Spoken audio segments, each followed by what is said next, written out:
Assalamualaikum warahmatullahi wabarakatuh. Alhamdulillah adik-adik, kita kali ini kedatangan pemateri lagi. Kali ini kita dari UPI nih, teknik sipil nih. Biar cepatlah, silakan kakak perkenalkan diri kepada adik-adik. Assalamualaikum warahmatullahi wabarakatuh. Perkenalkan, nama saya Galileo Dalili. Saya dari Teknik Sipil Universitas Pendidikan Indonesia. Oke, siap. Kak Gali panggilannya? Gali aja. Oke, siap. Kak Gali, terima kasih sudah mampir di kelas online kita. Oke, jadi seperti video-video sebelumnya, adik-adik, kita akan langsung nih Kak Gali membahas tentang paling penting dalam perkuliahan.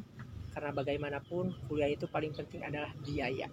Orang tua kalian gak bakalan nanya apa-apa dulu, langsung pasti orang tua nanya dulu biayanya berapa. Gitu. Berapa nih Kak Gali di UPI Teknik Sipil? Saya dapat 4.300.000. 4.300.000 satu semester. Dan apa ya? Ada beberapa kayak golongan-golongan di apa? Sebenarnya di UPI itu tiap jurusan tuh kadang beda-beda golongannya. Enggak sama rata semua jurusan itu golongan 1 sampai golongan 8 itu nilainya sama, beda-beda. Kalau di saya teknik sipil sendiri itu golongan 1 500 dan golongan 8 itu sampai paling mentok tuh hampir 7 juta lah. Hampir 7 juta ya? Berarti Kak Gali ini masuk golongan berapa? Saya masuk golongan 4. Golongan 4 ya? Oke, golongan 4 lumayan lah ya, jadi pertengahan nih ya. Iya. Oke, siap. Itu tentang UKT. Jadi gini ya adik-adik, kita bahas dulu tentang UKT. Apa sih itu UKT gitu ya? Jadi UKT itu singkatan dari uang kuliah tunggal. Nah, uang kuliah tunggal ini diperuntukkan untuk perguruan tinggi negeri seluruh Indonesia gitu. Jadi buat yang swasta mah enggak pakai UKT gitu ya. Swasta mah masing-masing aja gitu ketentuannya. Itu ya tentang UKT. Nah, UKT itu ditentukannya dari apa? Kok ada golongan-golongannya? Ada 1 sampai 8, ada 1 sampai 7, ada 1 sampai 6 gitu ya. Beda-beda jurusan, beda-beda gitu ya UKT-nya. Nah, ditentukannya berdasarkan pendapatan orang tua dikurangi beban orang tua gitu. Pendapatan orang tuanya misalnya berapa, beban orang tuanya berapa, misalnya anak, istri, terus biasalah listrik, pajak lain sebagainya, berapa sisanya, dan itu yang menjadi golongan kalian UKT. Misalnya sisa nih, misalnya sisanya 5 juta nih, bisa jadi sisanya 5 juta sama nih kayak Kak Gali 4 juta sekian gitu ya. Kayak gitu tentang UKT gitu ya. Gitu Kak Gali, ada tambahan tentang biaya? Kurang lebih udah cukup ya tentang biaya. Nah, ada biaya dan ada solusinya. Solusinya itu beasiswa. Berapa nih Kak Gali? Biasanya ada beasiswa apa aja di UPI? Di UPI itu kalau di UPI sendiri ada beasiswa kayak bidik misi gitu. Kalau sekarang kan bukan bidik misi namanya ya, KIPK ya. KIPK benar sekarang. Dan apa namanya, selain beasiswa dari KIPK itu juga ada beasiswa lain, terutama kalau udah jadi mahasiswa banyak banget beasiswa, nggak cuma dari negara tapi di swasta juga. Saya juga kemarin sempat bantuin adalah gitu, buat dia itu keterima di satu universitas, cuman dia kalau nggak beasiswa dia nggak akan kuliah. Ya, jadi saya bantu dia cari beasiswa dan masih belum sih sebenarnya, masih nunggu kemarin terakhir itu dia daftar di JPLS, Jabar Future Leader itu. Yang itu beasiswa pemerintah juga dari negeri, cuman apa namanya, berbeda dengan KIPK yang uangnya itu diambil per semester. Yang JPLS itu sekaligus langsung. Untuk selama kuliah itu udah sekali sih.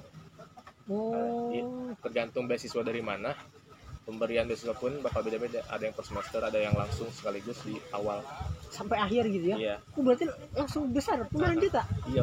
Wah, keren. 50-an lah. 50-an juta. Jadi 50 juta tuh mau cukup mau enggak sampai akhir. Iya. Itu tergantung kita ngatur uangnya. Siap. Mantap. Terus apa lagi tuh? Kalau yang baru saya dapat sih baru segitu sih. Berarti Jabar Future Leader tuh emang cuma buat Jawa Barat aja ya? Iya. Atau namanya, misalnya orang luar Jawa Barat tapi kuliahnya di Jawa Barat bisa?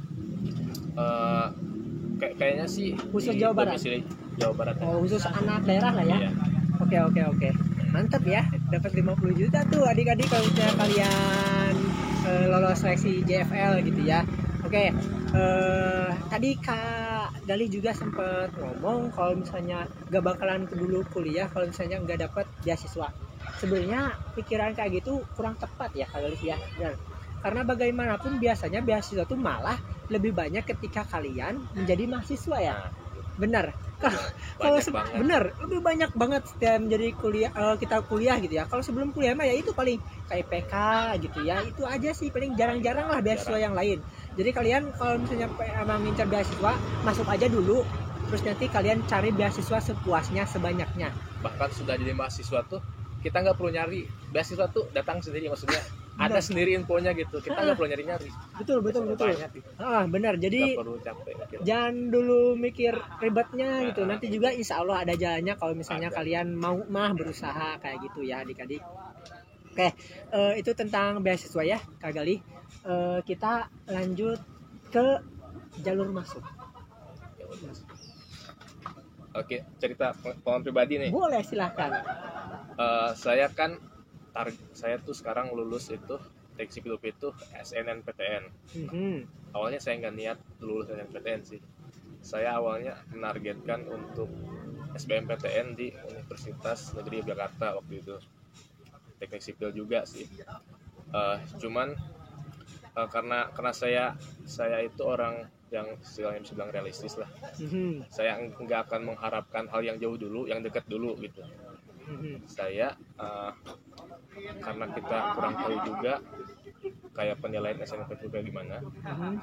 Cuman ada kayak desas-desus rumor-rumor gitu Aha. bahwa ada yang namanya passing grade. Nah, Nah, passing grade. passing grade.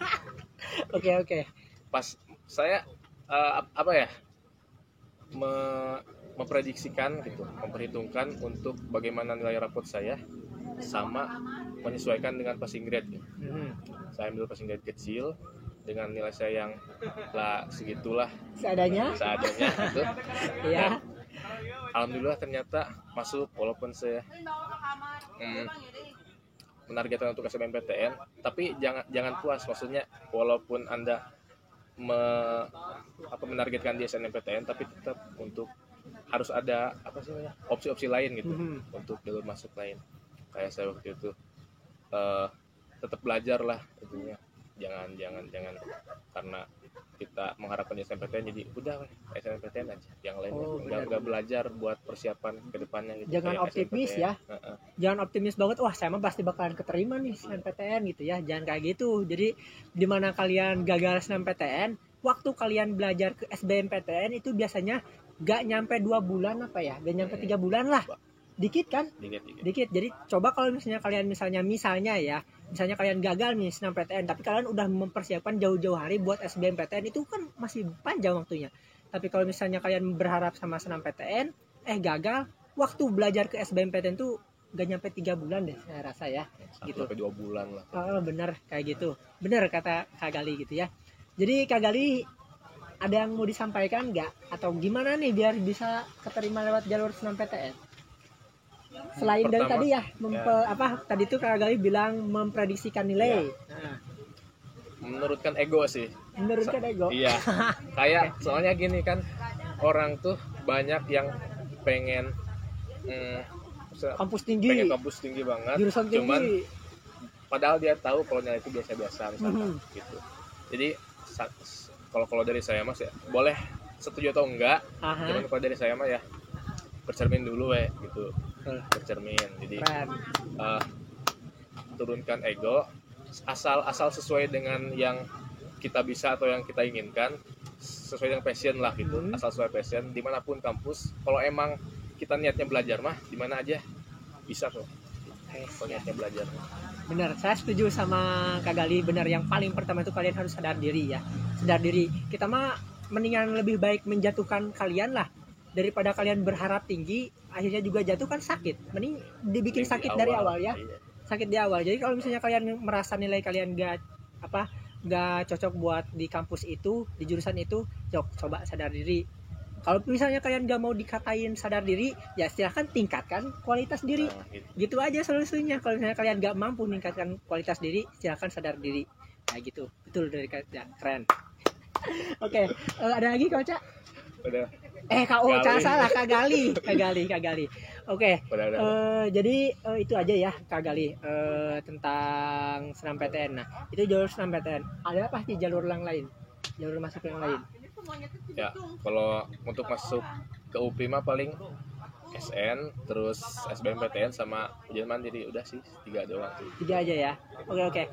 Nah, di UPI sendiri untuk tahun ini atau tahun sebelumnya gitu ya, apakah yang lewat jalur mandiri menggunakan harus bayar uang pangkal juga? Harus ya. ya. Kebanyakan emang gitu kan kalau kampus kampus negeri untuk ujian mandiri kebanyakan yang pakai uang pangkal. Betul. Memang akhir-akhir ini kalau dulu mah gratis tuh, tetap masih gratis. Kalau akhir-akhir ini mah ya memang mungkin keadaan kampus juga sedang membutuhkan uang lebih. Nah, terus kalian juga jangan protes. Protes nggak bisa gitu ya. Kalau misalnya kalian nggak mau bayar uang pangkal, solusinya ya kalian harus lewat jalur SNMPTN atau SBMPTN gitu ya. Karena bagaimanapun untuk menempuh pembayaran jalur mandiri itu lumayan. Biasanya masing-masing kampus itu memang berbeda harganya, tapi biasanya tuh ada yang ya mulai nominal 1 digit gitu kan, mulai 2 digit, belasan puluhan juta gitu ya Kak, benar. Karena bagaimanapun ujian mandiri itu ya memang ditargetkan untuk mendapatkan ini ya biaya operasional kampus kayak gitu ya. Oke, jadi kalian juga nggak boleh protes gitu ya. Kalau misalnya kalian mau protes, ya silahkan masuk jalur SNMPTN atau SBMPTN. Itu jalur masuknya Kak Gali.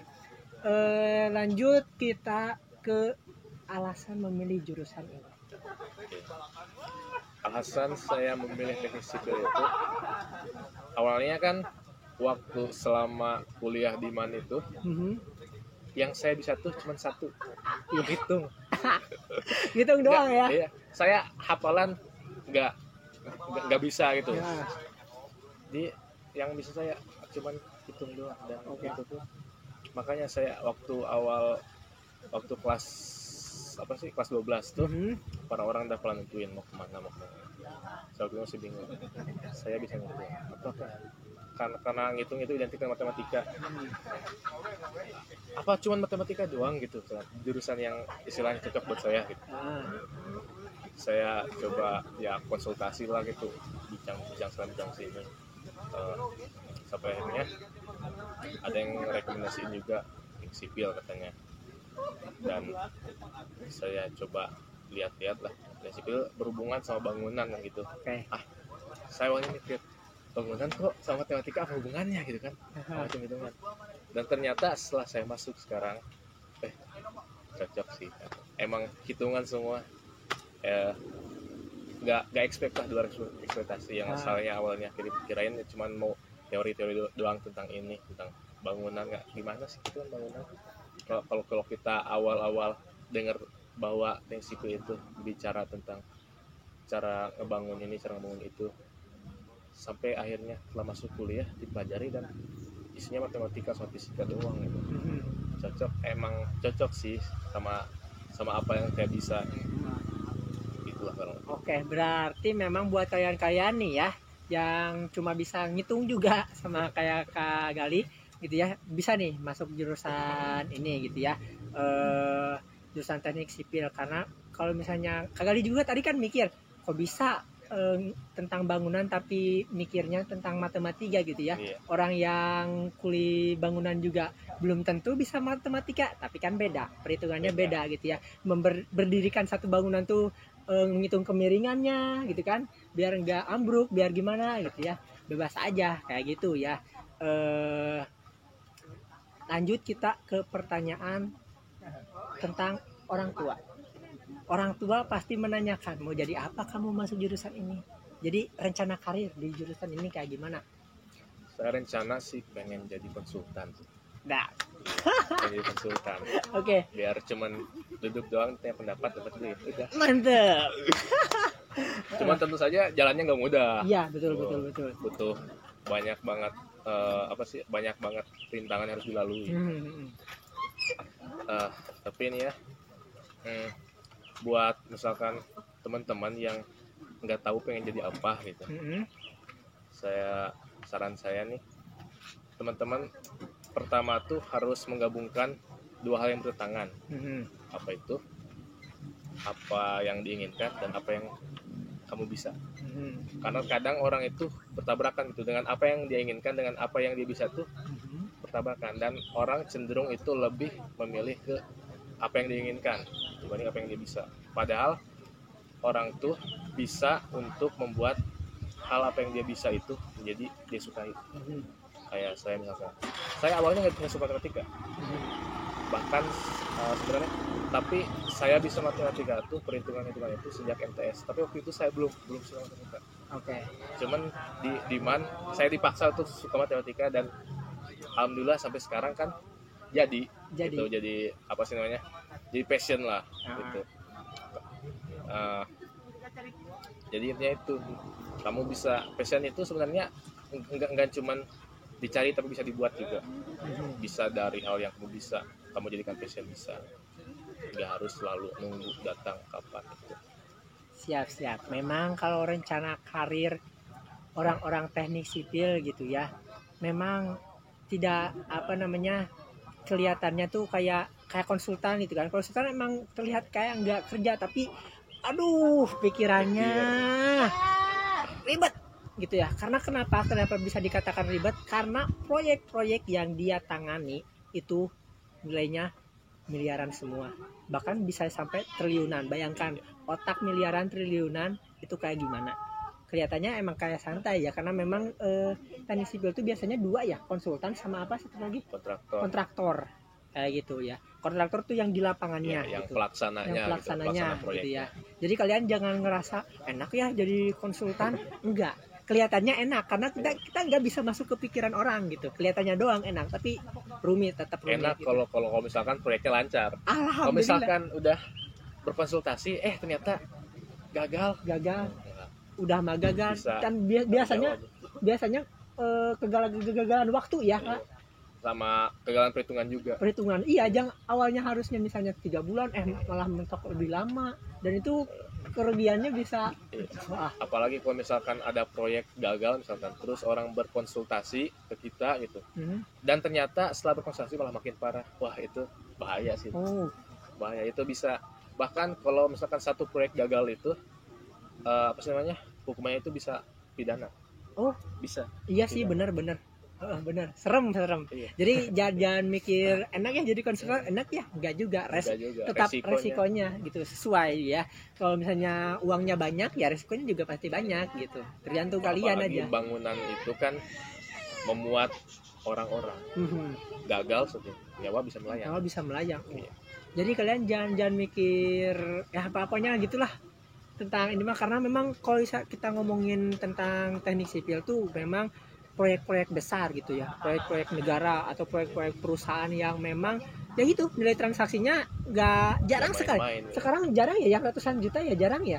Sekarang pasti miliaran semua, bahkan triliunan kayak gitu. Jarang sekarang tuh proyek-proyek itu. Jadi biasanya anak-anak teknik sipil tuh biasanya kalau sama negara tuh, kalau jadi PNS-nya nih ya, kalau PNS-nya biasanya di PU ya, Kementerian PU ya, pekerjaan umum gitu ya. Itu kalau misalnya kalian pengen jadi PNS nih bisa juga, karena bagaimanapun katanya idaman mertua itu PNS. Di sipil bisa gitu ya adik-adik. Nah, jadi untuk ngomongin masalah rencana karir ke depan tentang teknik sipil, insya Allah akan terus bagus bersinar, karena bagaimanapun dunia ini akan terus membangun kayak gitu adik-adik. Oke, itu tentang jawaban untuk orang tua kalian tentang pertanyaan karir teknik sipil. Nah, kita lanjut ke selama kuliahnya, Kak. Selama kuliah belajar apa aja? Selama kuliah 90% mungkin mata kuliah di teknik sipil itu hitungan. Sisanya teori, kayak teori bahan-bahan bangunan, terus yang jadi fondasi kan tanah, semen. Iya, benar, semen. kayak gitulah. Bahan bangunan tau lah ya, kayak beton, kayu juga bisa, dan lain-lain baja ringan. Cuman kalau teman-teman pengen masuk yang sipil, misalkan harus persiapin apa dulu nih, misalkan yang harus persiapin ya 2 sih, matematika sama fisika. Itu aja. Dan fisikanya mungkin lebih ke arah elastisitas sama gerak benda. Ada pokoknya di teknik sipil tuh ada apa sih namanya, bukan slogan ya, tapi apa ya, simbol lah gitu. Simbol di mata kuliah itu tuh sigma E sama dengan 0, sigma H sama dengan 0, dan sigma M sama dengan 0. Sigma E salah, sigma P. Artinya, aduh, tahu nggak? Pusing. Terus apa tuh? Gerak vertikal, gerak horizontal sama momen itu harus sama dengan 0. Artinya bangunan itu kalau dibangun tuh nggak boleh gerak. Termasuk kalau pas ada gempa. Iya, jadi mau gerak vertikal, gerak ke atas, ataupun gerak horizontal ke samping, ataupun momen yang gerak gegeolan bahasa Sundanya gegeolan tuh yang gerak. Kalau bangunan gitu, sampai gegeolan gerak itu, wah itu bahaya ya. Bahaya lah jelas. Berarti ngitung angin juga ya, kecepatan angin juga. Nah, beban angin pun itu. Angin tuh bisa ngasih beban, terutama kalau udah angin puyuh gitu, yang gede atau yang gede. Dan kayak bangunan, kalau misalkan terjadi gempa, gegeolan mungkin ya. Tapi bisa diantisipasi ya? Bisa ada. Ada dipelajari. Namanya ductilitas, kekenyalan bangunan. Di saat bangunan tuh, kalau bangunan terlalu kokoh, geser dikit runtuh. Ada yang namanya kekenyalan di saat bangunan tuh.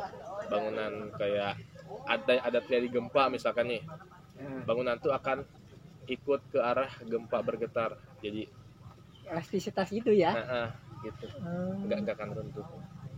Jadi kayak kalau kita naik motor lagi kaku gini, tiba-tiba ngerem set gini. Benar. Ada gitu. Itu kalau misalkan perhitungannya nggak tepat bisa runtuh. Siap. Kayak termasuk kalau paling berasa kalian berdiri di jembatan, nanti tiap kali mobil lewat tuh berasa gempa loh. Itu diperhitungkan juga itu. Iya, getaran kayak gitu tuh. Nah itu ya teknik sipil gitu ya. Pokoknya kalian kalau pengen suka yang ekstrim yang emang anak teknik sipil, bahkan mayoritas emang cowok ya teknik sipil. Ada ceweknya? Ada sih. Kalau di kelas saya sih hampir setara lah. Hampir setara ya.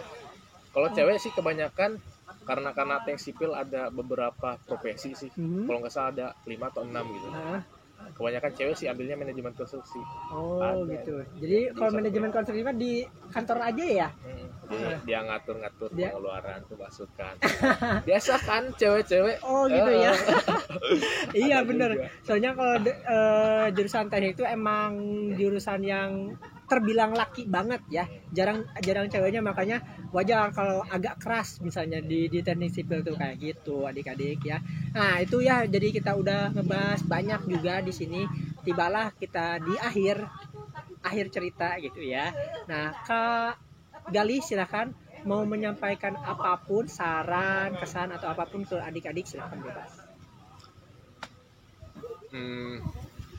Buat teman-teman semuanya, mungkin dari saya ya,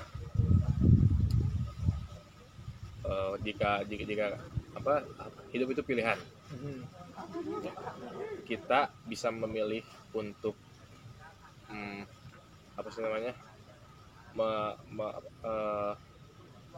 berjuang di apa yang kita inginkan, apa yang kita sukai gitu. Ataupun yang kedua kita bisa membuat apa yang kita sukai tadi apa yang tidak kita sukai menjadi suka. Begitu. Karena hidup itu nggak selalu seperti yang kita inginkan gitu. Terkadang apa yang kita jalani itu tidak sesuai dengan passion kita, namun yang kita jalani itu bisa kita buat sebagai passion kita, sehingga kita bisa lebih nyaman dalam menjalani setiap proses untuk kedepannya nanti, apapun itu yang jadi pilihan kalian gitu. Betul. Oke, siap, mantap, bener. Itu aja Kak Gali? Ya, itu aja sih. Oke, gitu ya adik-adik. Jadi pokoknya dari Kak Gali pesannya itu, kalau misalnya kalian menjalani hidup yang kalian sukai, alhamdulillah. Tapi kalau misalnya kalian tidak menjalani hidup yang tidak kalian sukai, coba jalani dan sukai itu, insya Allah nanti akan ada jalannya. Kayak gitu ya Kak Gali. Oke adik-adik, kita cukup sampai di sini. Buat kalian yang pengen tahu jurusan lain, kampus lain, silahkan komentar, nanti akan kakak carikan pematerinya. Sekali lagi terima kasih Kak Gali sudah mengisi kelas online kali ini.